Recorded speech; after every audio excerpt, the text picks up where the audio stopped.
Hello दोस्तों, कैसे हैं आप सभी लोग। चलिए कहानी को स्टार्ट करते हैं। गांव के एक छोटे से कोने में रामू और उसकी पत्नी सप्ता का एक प्यारा सा घर था।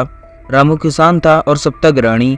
रामू और सप्ता के 3 बेटे थे, जिनमें से सबसे बड़ा बेटा रवि हाल ही में शादी करके लौटा था।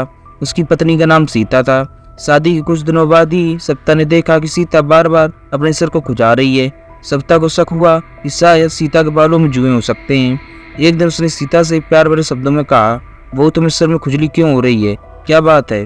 सीता ने शर्माते हुए कहा, माँ जी मुझे नहीं पता, पर हाँ बहुत खुजली हो रही है। सप्ता ने उसकी बात सुनी और बिना किसी झिझक के कहा, चलो मैं देखती हूँ। उसने ध्यान से सीता के बालों की जांच की और पाया कि सचमुच सीता के बालों में तो जुए हैं। सप्ता ने सीता को समझाया, देखो ये कोई बड़ी बात तो नहीं है, ये समस्या कई बार कई लोगों को हो जाती है, हमें मिलकर से ठीक करना होगा।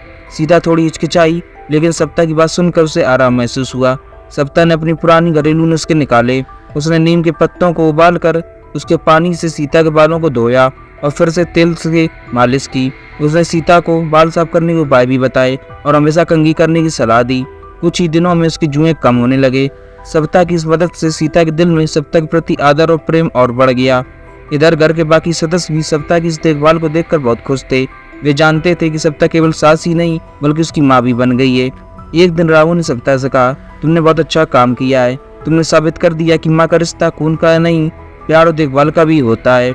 सप्ता मुस्कुराते हुए बोली, रामू बहू भी हमारी बेटी ही है, अगर हम उसका ख्याल नहीं रखेंगे तो कौन रखेगा।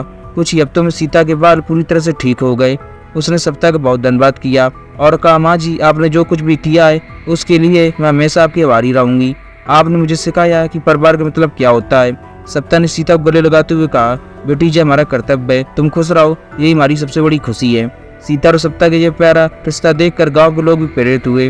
वे समझ गए कि सास बहू का रिश्ता केवल झगड़ों का नहीं बल्कि एक दूसरे की मदद और सहयोग का भी होता है।